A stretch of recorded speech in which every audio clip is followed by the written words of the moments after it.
previous two lectures, we have been talking about basic inventory models. And in today's lecture, we are going to be talking about another kind of inventory, especially which is known as material requirements planning, MRP as it is often abbreviated as. Now, when we talk about MRP, we are going to be we must know what exactly MRP does.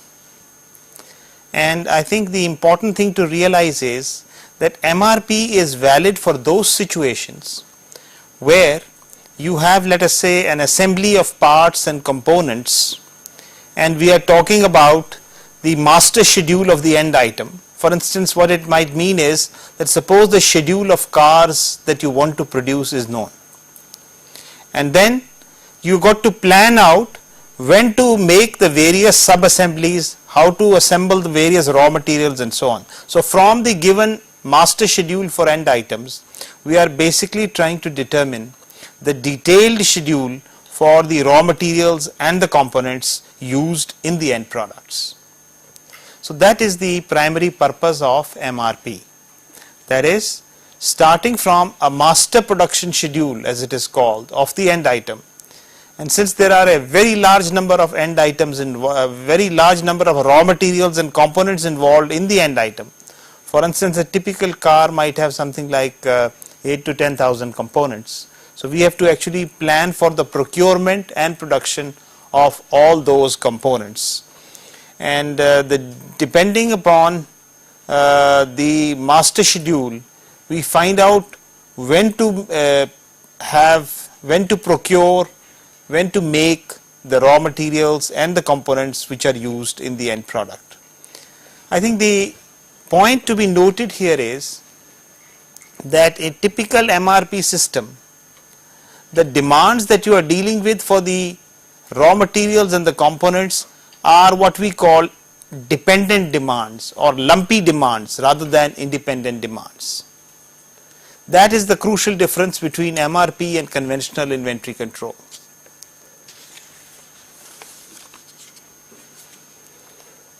So when you try to make this distinction between independent and dependent demand systems, basically independent demand systems are those systems where the demand is unrelated to demand of other products such as end products or spare parts, etc. These are demands which are totally unrelated to the demand of the other products.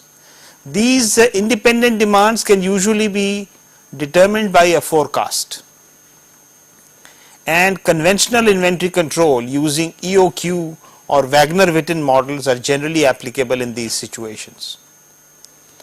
So when we talk about independent demand, normally EOQ deals with independent demand items. That means you are assuming that the demand for that particular item is actually determined by environmental factors and is not influenced by anything else. So you may then tend to use this particular demand for purposes of finding out what the either the forecast or what should be the lot size involved in such systems. But mind you, this will not be the situation when you are dealing with the raw materials and the components involved in a dependent demand system. So when you are dealing with dependent demands, the demand is directly related to the demand of some other product, such as components, raw materials or sub-assemblies, and the requirements are derived from the delivery schedule of the end items. And MRP is the appropriate tool for planning and control of manufacture inventories such as raw materials, work in progress, component parts and sub-assemblies in that sense. Just to give you an example, take the example of the car.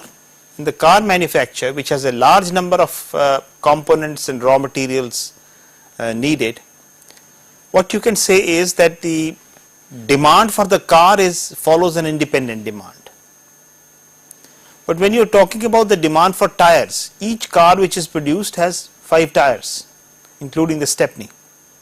and therefore if you have to produce 20 cars in a particular month, the demand for car tires during that month will be, in which you are assembling the car tires, is 100. So this is what we mean by demand. So the demand for car tires is actually dependent upon the production of cars in that sense of the term. So MRP systems are actually applicable in those situations where we are dealing with dependent demands and not independent demands. Okay, that's the point. We are given the independent demand of cars that we need, and we are trying to find out how many tires, how many steering wheels, and how many other components we would be requiring during the entire period of production.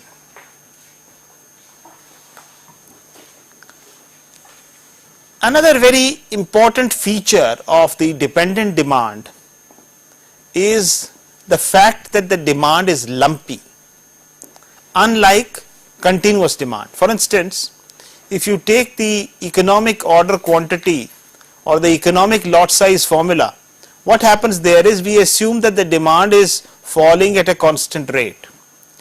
The actual demand might not be falling at a constant rate, but the withdrawals might be few, so that actually the variation of the inventory level could be a staircase function of this kind, which you are actually approximating by an average rate of demand. So this is the kind of thing which we assume in continuous, when the demand is continuous. However, when you have lumpy demand would mean that suddenly there would be a withdrawal. For instance, if you in this particular period you are withdrawing suddenly maybe 100 tires, so the demand inventory, the inventory for tires suddenly falls from this point to this point, and then there is no further withdrawal, and then there is a withdrawal of a few items, and then this is constant for some time, and so on. So basically, features of typical lumpy demands are, which are typical of MRP applications, that all these raw materials, components, sub-assemblies which are consumed in large increments corresponding to a certain batch of the final product. So this is a withdrawal which takes place when during this period there is a demand for so many units of this particular product. So this demand, which shows this kind of large increment, and which is showing, for instance, a sudden withdrawal and then no change, and then a small withdrawal and then no change, and so on, this kind of situation is what we call a lumpy demand. So in a nutshell, we can say that typical demands in an MRP situation for the components and the raw materials are lumpy demands.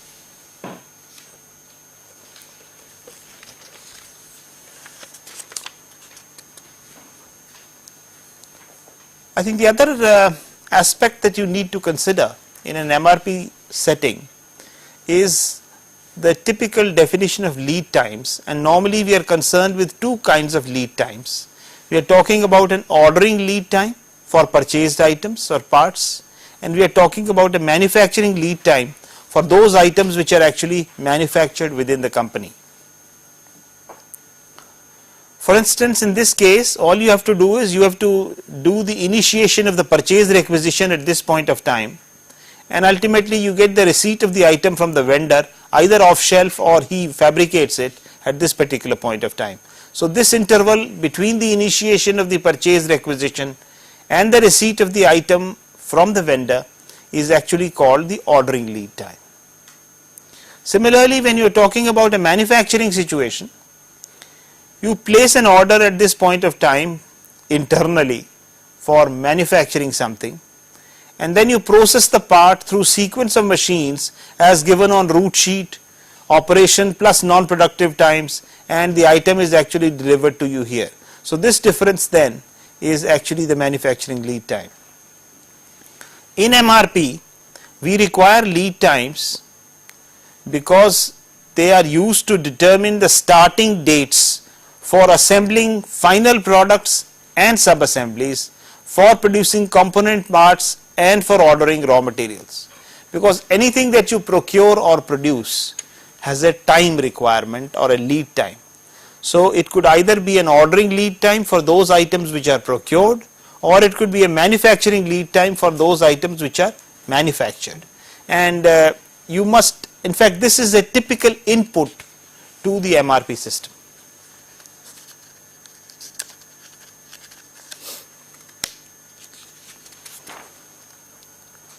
So if you look at an MRP system, the major inputs to an MRP system are these three.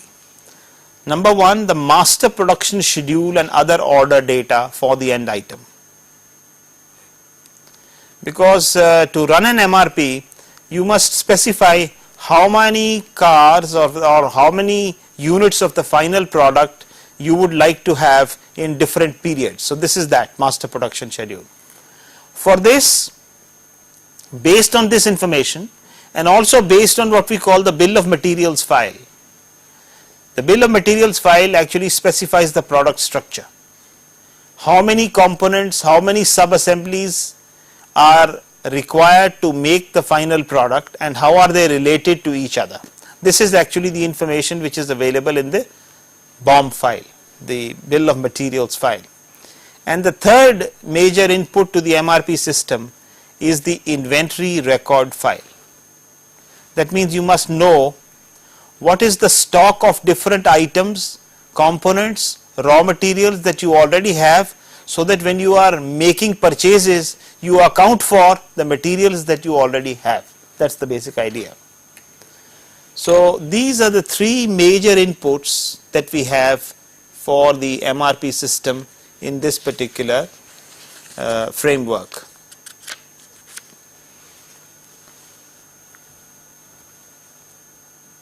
Now, what may happen is we might have what are known as common use items, and these are the ones which tend to complicate the process of computation of the requirements of different types of products. For instance, we might be producing, say, n different products, P1, P2, P3 and Pn.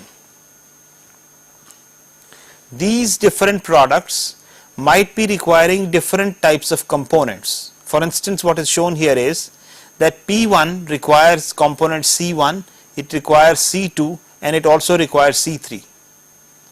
Whereas P2 requires only C1 and C2 and so on. It's like trying to say that if I'm making Maruti 800, Zen and other models of the car, some of the components could be common to various brands, others could be different. Okay, so that's what is shown here. And then a particular raw material, for instance, if they are all made of stainless steel, this particular component, basic raw material, could be common maybe to all these various components. Now this kind of information is basic information when you are dealing with MRP, because MRP collects the common use items from different products to effect economies in ordering the raw materials and manufacturing the components and the sub-assemblies. What do we say here? For instance, if you are trying to place an order for the component C3, the component C3 is required in the product P1, it's also required in the product P3 and it's also required in the product Pn.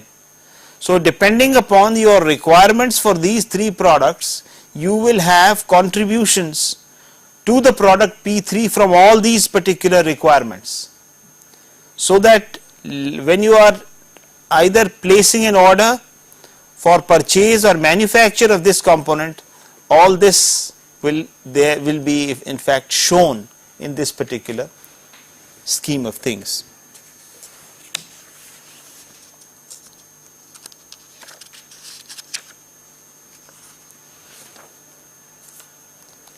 What is first, let's try to get an overall idea of what an MRP system would look like. So a typical MRP system, because the number of components could run into thousands, is generally a computerized system, and therefore a typical MRP system will have this kind of a structure. What it requires is information on the master production schedule. The master production schedule is generated from two sources. One is the customer orders which have already been placed, and then on the sales forecast that you have made. So sales forecast and the customer orders, when aggregated together, will give you the master production schedule, which will tell me what is the requirement of this particular product in the month of January, in the month of February, in the month of March, and so on. So this is what is a master production schedule, which is derived from basically these two bits of information. Then what we have is, we have a basic bill of materials file.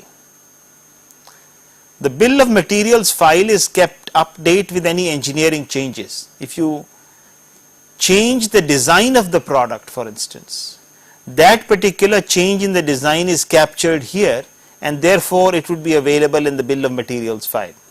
For instance, if you are deciding to either omit a particular component, then this would be shown in the engineering changes, and the bill of materials file will reflect this particular change. So this bill of materials file is the second major input to the MRP processor. And of course the third thing that we have is the basic inventory transactions. Inventory transactions would mean, this is like a accounting system. It's like your bank account. You take out so much money, you put in so much money, and therefore this is available to you at the end of this account. So similarly, inventory transactions show that as far as a particular raw material is concerned, you have so much in hand, and then you issue 50 tires, and then you probably buy 20 more tires. So what is the status of the inventory of that item for each of the thousands of items that you have, right? So inventory transactions will tell you what is the basic status of the inventory of different types of items. And this information is normally available in what is called an inventory record file. These are transactions. Each transaction takes place. A transaction is very much like the transaction that takes place in your each entry in your passbook in the account is a transaction. You withdraw money, you deposit money, right? These are transactions. But on the basis of that, you develop an inventory record file, which is like your passbook, something like that. And then of course you have service parts requirements.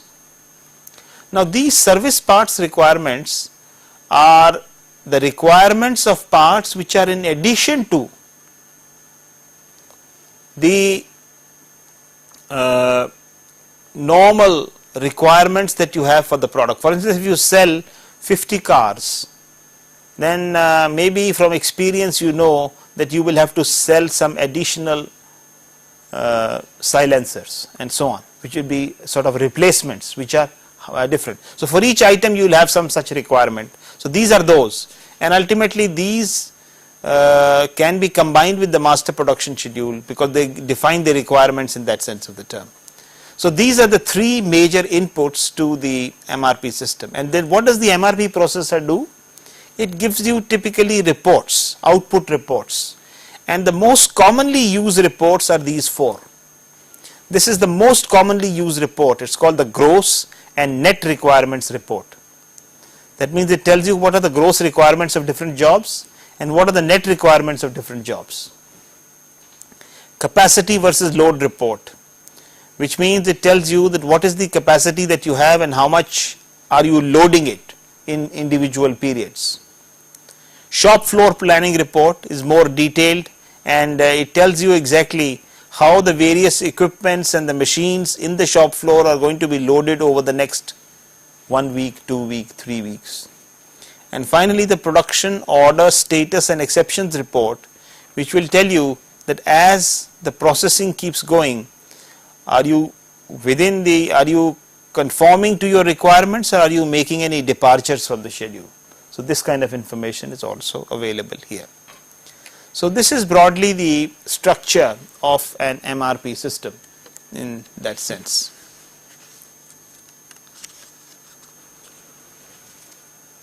Now we will take up an example to see how exactly an MRP system would operate with a limited number of items, so that you understand the logic of how the computations actually are performed. But typically what we are trying to say is, what does a master production schedule look like, which is one of the basic inputs to the MRP system.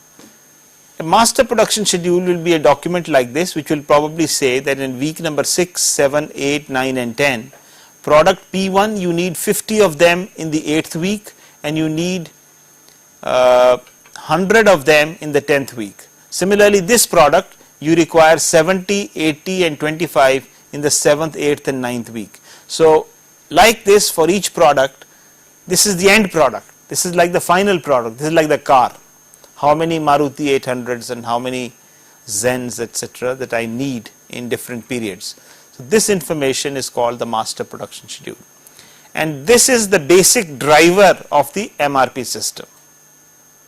Okay, and typically you can see what is the information that you get in the master production schedule. You get, number one, what end products are to be produced. It tells you product P1 and P2 are to be produced. Then how many of each product is to be produced, this tells you, and when the products are to be ready for shipment. So it basically specifies all these three things when you are talking about a master production schedule. When you talk about the demand, often demand will have, let's say, these three components. It will have the firm's customer orders, which are part of the demand, forecasted demand, which will be based on your forecasting system. So you have, this is the demand. The third thing that you typically have is demand for individual component parts for repair and service. Normally, this component of demand is excluded from the master production schedule. So the master production schedule generally talks about only these two, right? But this could also be included, there is no problem, but typically when you are talking about a master production schedule, you have only these things. So this particular thing, demand for individual components and parts, is often excluded from the master production schedule since it does not include end product demand. That's the reason, right? Because this is like a demand for only wipers or demand for only additional silencers, or demand for only windscreens, broken windscreens which you are replacing. Now this is generally excluded because it does not emanate from the end product, it is an additional thing.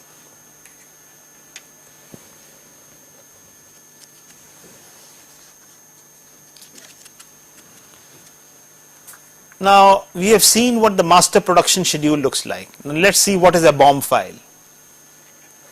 What is a bill of materials file? A bill of materials file will typically be a hierarchical structure of this nature. At the level 0 you have the product, which is the final product P1.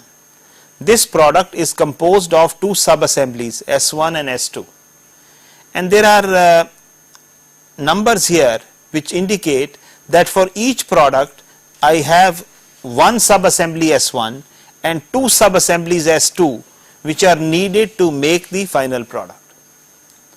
Which means you can imagine that if this was the cycle, the bicycle, then you would have two wheels, sub-assemblies to produce the bicycle, and maybe one frame which is required for making the bicycle.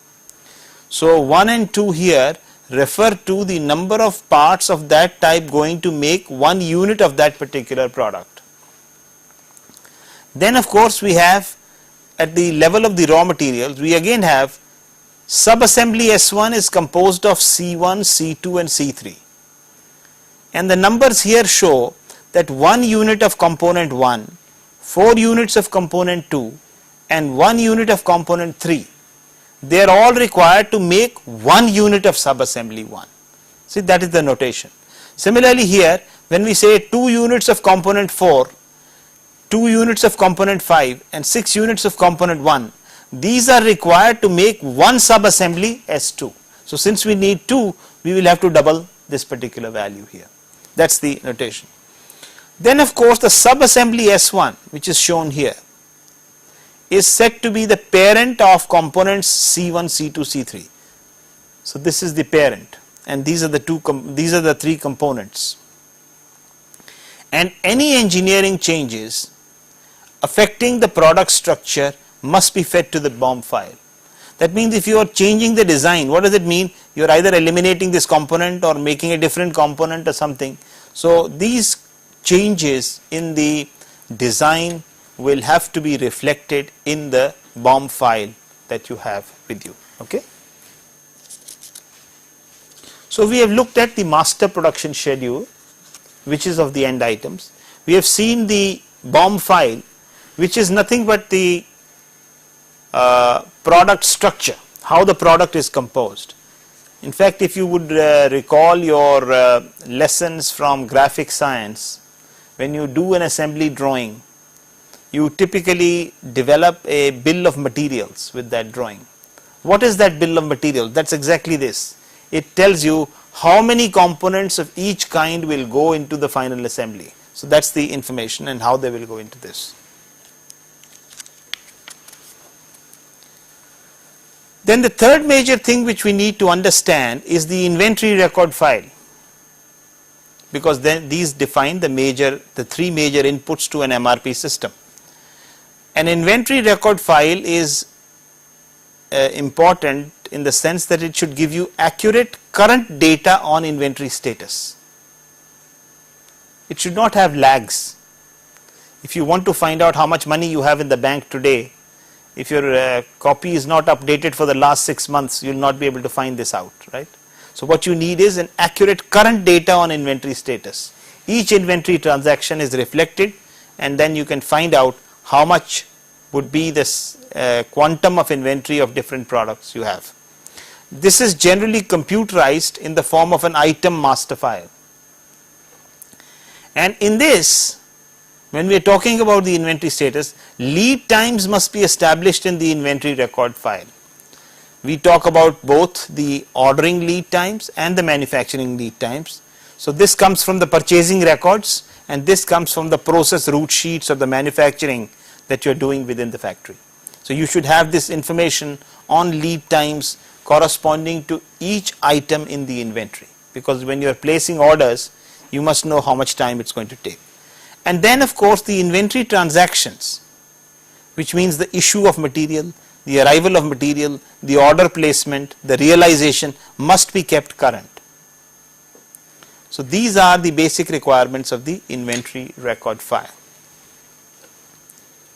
So now that we have a fair idea of the three major inputs which are required for an MRP system, we would like to work an example to see how this information can be utilized for solving this particular case.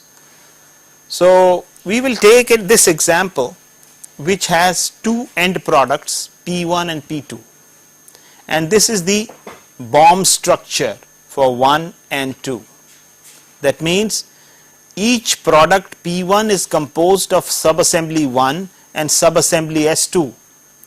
So 2 of this and 1 of this make the product. And similarly, the subassembly 1 requires the components C1, C2 and C3, and similarly the subassembly S2 requires the components C4, C5 and C6, and in these quantities which are shown here. Okay, we can go down one level. We have the product level, the subassembly level, the component level, and then you might go for the material level, which is the purchased material. Say for instance, we are showing it only for this particular part. For C4 we have M4. So actually wherever C4 occurs, it occurs here also. So in this particular application as well as here, you are going to use this raw material M4. So this is the basically product structure for products 1 and 2, the BOM file. This is the master production schedule. The master production schedule states that product 1 and product 2, we require 50 in the 8th week and 100 in the 10th week, and for P2 it is 70, 80 and 25 in weeks 7, 8 and 9 respectively. So this is nothing but the master production schedule, which is the second thing, input required for this product. The third major input that we have to give is the initial inventory status, and suppose we are talking about various kinds of items. Suppose we are giving the initial inventory status for only M4, which is the item at the bottom of this particular BOM. So you would have information like, what this is saying is that scheduled receipts are, we are expecting 40 units of this item at the end in the third week. On hand we have 50 items. So once we have 50 items and 40 are going to be received in the third week, our stock level on hand will be 90 in the third week, because 50 plus 40. This kind of information is available to you as to, so this is like what is the inventory that we are likely to have of item M4 in the beginning. And then we would require information on lead times, because we require inventory status and lead time status, both of them together. For instance, what happens is P1 is the final product. This has to be assembled from S1 and S2. So P1 assembly takes 1 week, that's what we are saying. P2 assembly takes 1 week. S2 assembly of C4, C5 and C6 takes 1 week. And similarly S3, that is the third assembly, this takes 1 week. Then as far as item number C4 is concerned, which is required here and here at 2 places, this has to be manufactured and it requires 2 weeks to manufacture this item. And the ordering of M4, which is the item at the end, this requires 3 weeks, because an outside vendor takes 3 weeks to supply this item. So this actually encapsulates the information pertaining to the product structure, the master production schedule and the inventory status for all the items. Okay. So this is the input. So we have now developed the input for our example, and let's see how exactly we would develop the detailed requirements for the various parts. In fact, the underlying logic of the MRP system is very sort of summarily described in this particular flow chart. What it shows is that you input the MPS, the master production schedule, the BOM file, the inventory status and the lead times. So we've got all that information. Then you do what is called parts explosion. We'll explain this when we come to the example. And after the explosion, you have to offset the requirements by lead times. So there is explosion, there is offsetting, then there is netting. Netting means my gross requirements are 100, but I already have 20. So I need how many? 100 minus 20, it's 80. This is called netting. What is my net requirement? It's as simple as that, right?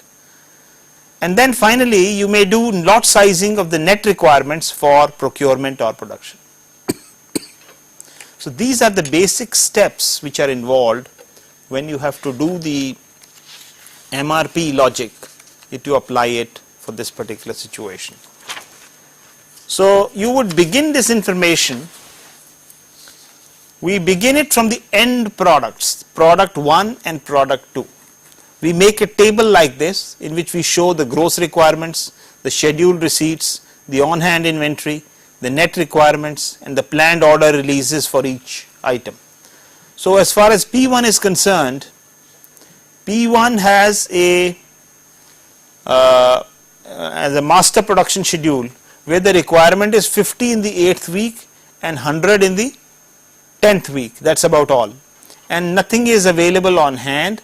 So our net requirements are 50 and 100, and what we'll have to do is for product 1 you will have to, because the time required for assembly, the lead time is 1 week, therefore you have to plan for order releases 1 week prior to this, that means in this period 50 and 100 here, okay, which means that we have here, this is 50 and 100 here. So what does this mean? This means that we have said that our order release for these items, if we require them in the 8th and the 10th period respectively, must be initiated in the 7th and the 9th period, and these are the quantities which we have directly, that's all. Similarly, for product 2, our requirements are 70, 80 and 25 in the 7th, 8th and the 9th week. Nothing is available on hand, so it directly translates into the net requirement, and again the lead time required for assembly of part P2 is 1 week, so you offset. This is called offsetting. That means this 70, 80, 25 is offset by 1 week. Had the lead time been 2 weeks, then you would have had to offset it by 2 weeks, and so on. So this process is called offsetting. You have this list here, and then you say, in order to meet this requirement, you must plan your order releases well in time. So you place an order at this time, this time and this time, only then you will get it here. So it's like working backwards. So we have done this for requirements of product P1 and P2. Now we can look for the assembly, subassembly S2 and subassembly S3. See, what you can see is, if you look at the BOM,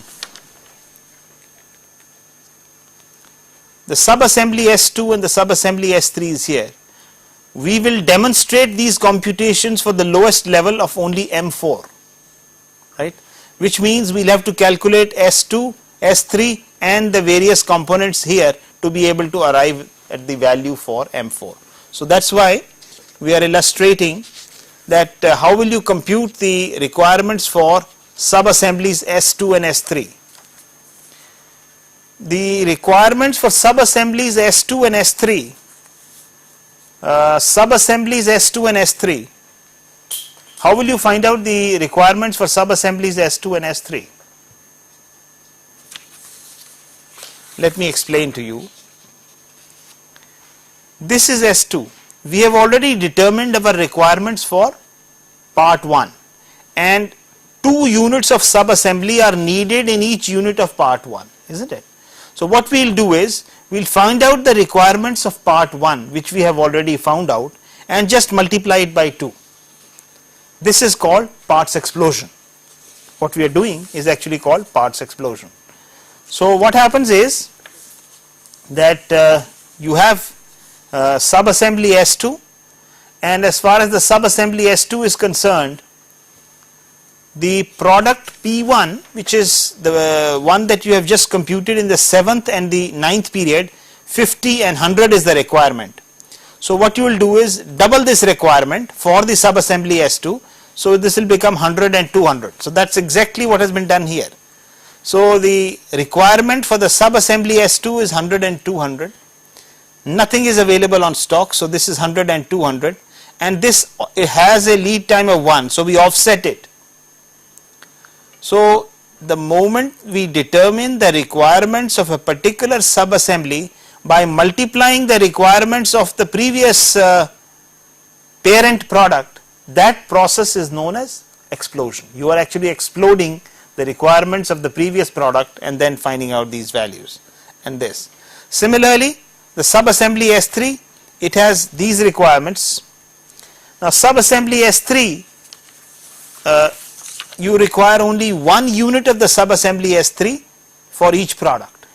So these are the requirements of the parts P2 which come as it is, and then you can determine the net requirements, and then you can offset it by 1 week. So the planned order releases for the subassembly S3 will be 70, 80 and 25 in the period 5, 6 and 7 respectively. So what we have seen is that from the original requirements of products P1 and P2, we have been actually able to determine the requirements at a lower level, which is the subassembly level, and the 2 subassemblies S2 and S3 we have actually been able to determine from here. Now then our basic idea is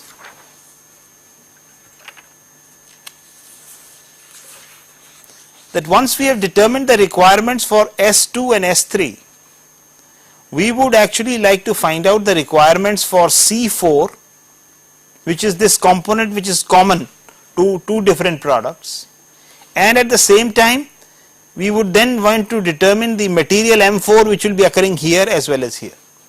Okay. So when you are talking about the component C4,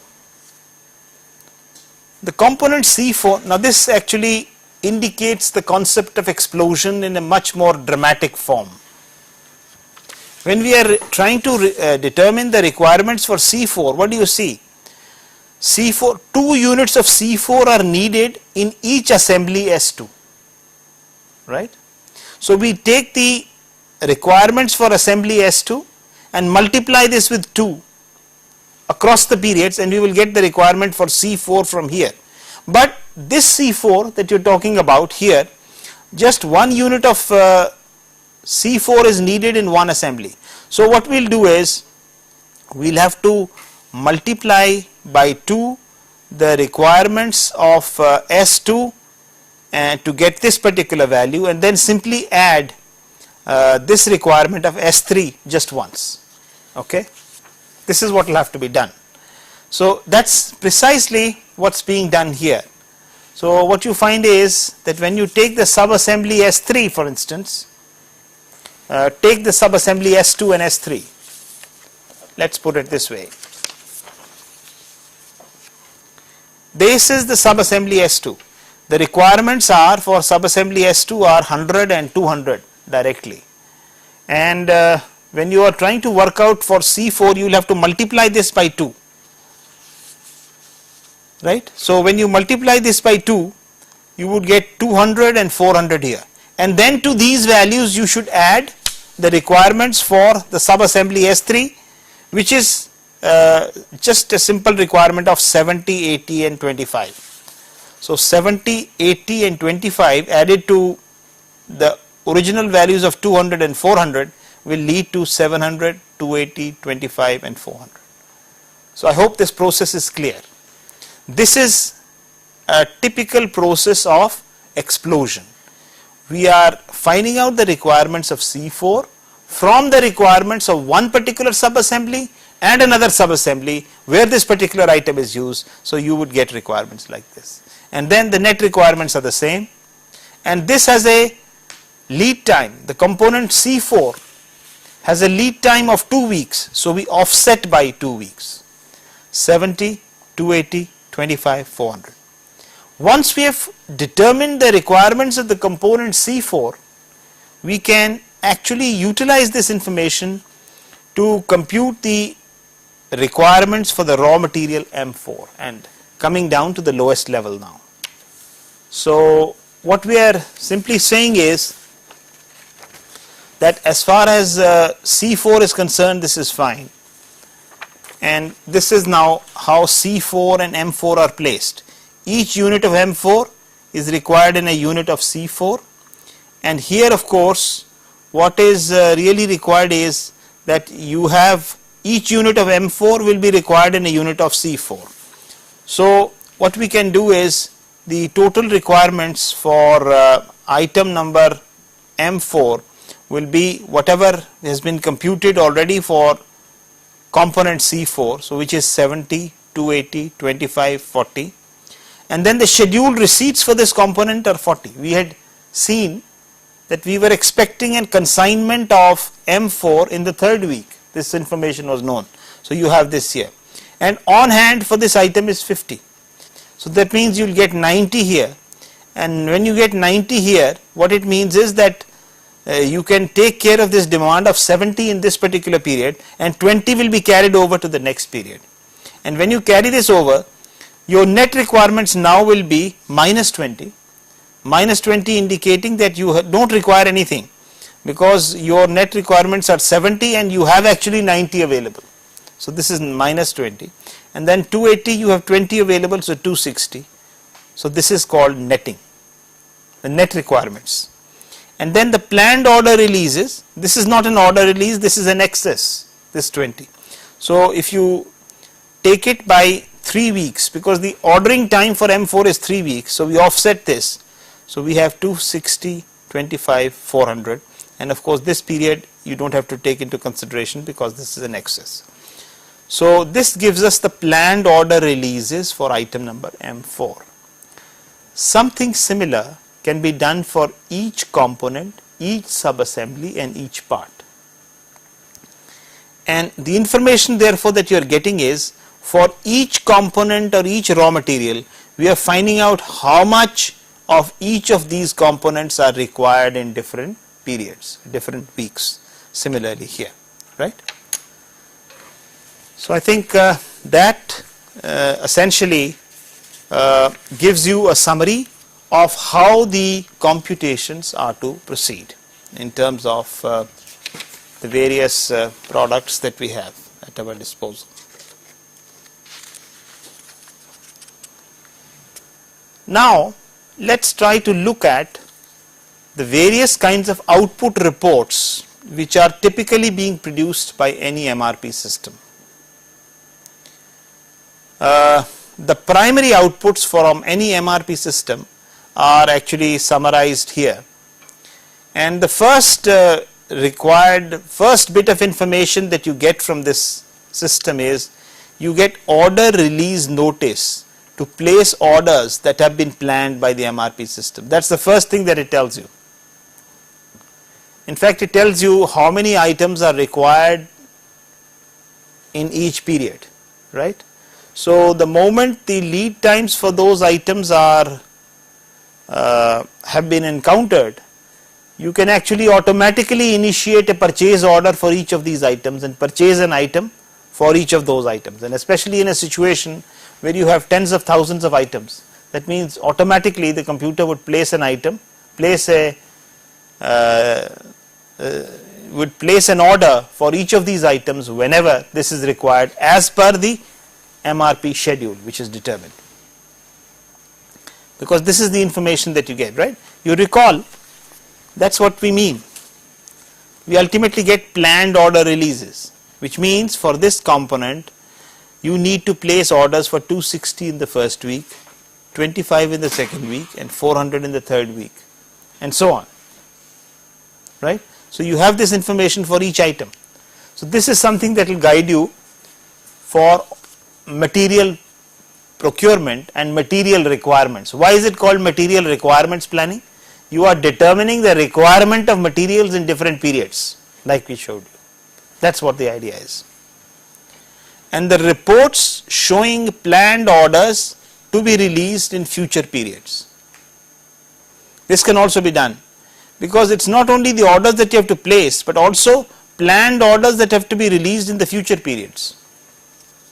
If for instance you are currently in period 1, it tells you that in future periods 2 and 3 you have to place orders for 25 and 400 of item M4. You can have rescheduling notices indicating changes in due dates for open orders.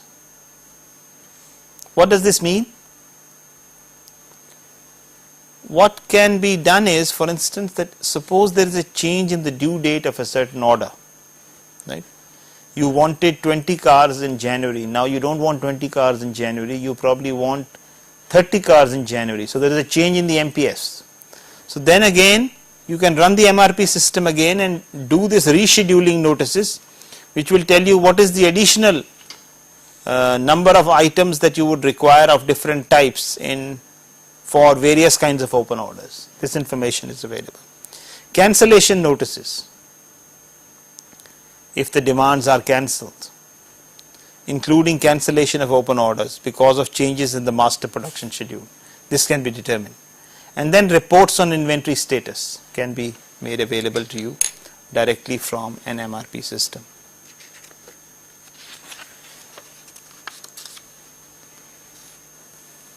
These reports, what we called primary reports. Primary reports meaning that they are generally the kind of reports which are generated by any MRP system.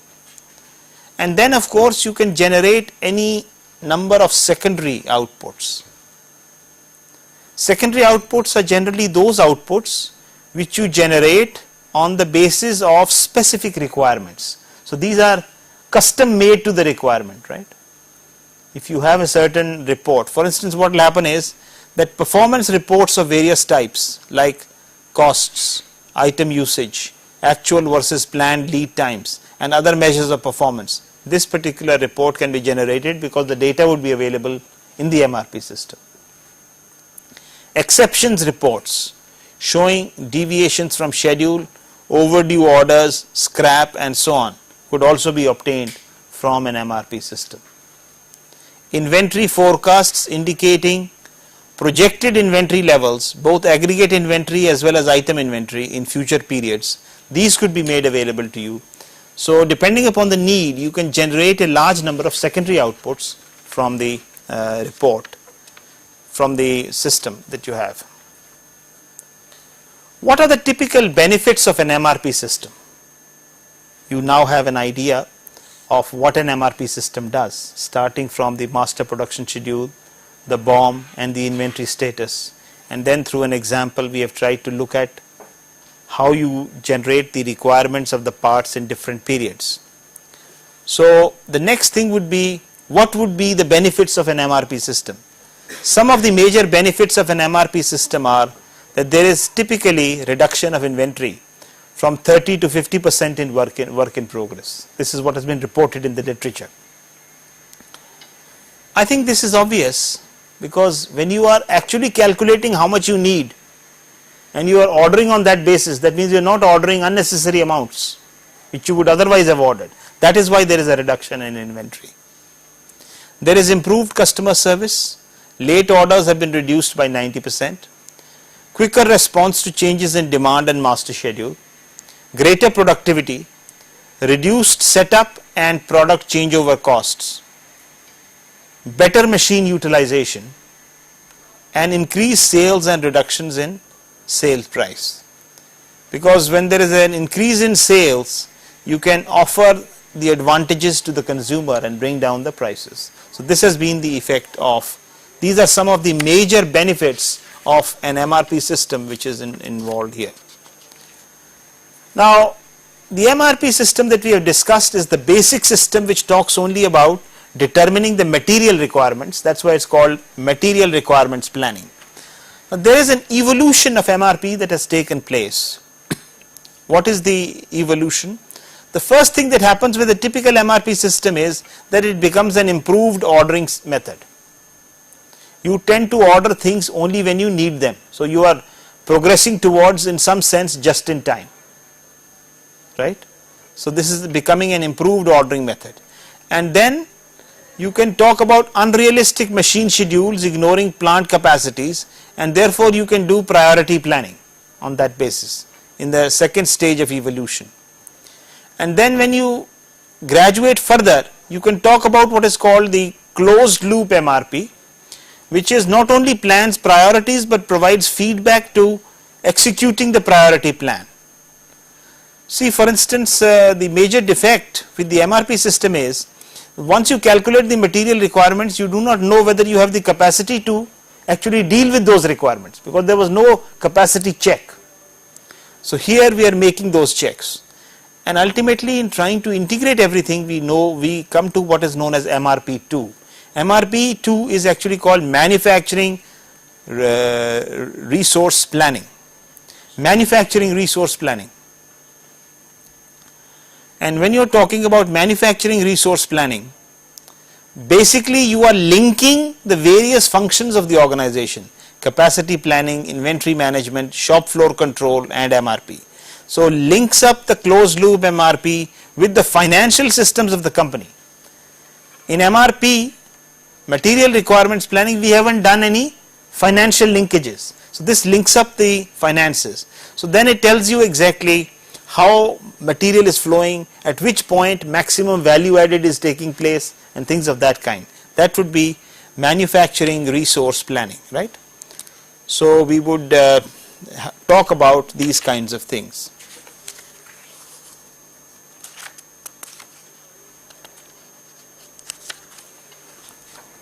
There are typically 4 classes of MRP users.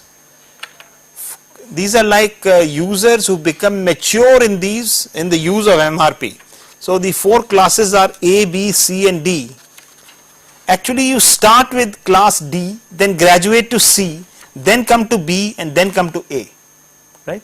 It's like saying that if you were to practice on a PC, you would start as a D class user, then become a C class user, then become a B class user, and ultimately you would become an A class user.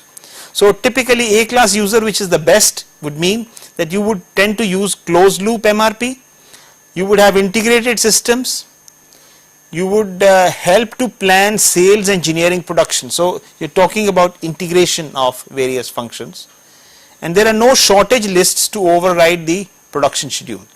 That means your production scheduling is so good that you are not deviating from the production that you have planned in class A. In class B, the system has MRP, capacity planning, but no vendor scheduling.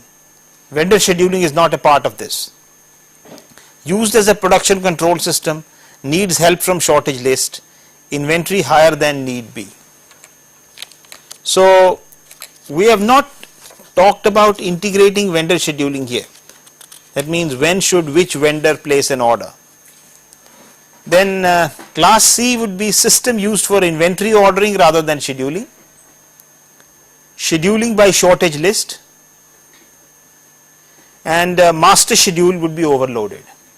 And similarly the class D user would be one who is just using the MRP system as a data processing department only. Inventory records are poor and you are relying on shortage lists and expediting rather than MRP. So this would be the typical users for this. However, when you talk about MRP2, that is manufacturing resource planning, it is an operational and financial system which does company-wide operations, and it is also a simulator, which means that it talks about answering a variety of what if questions.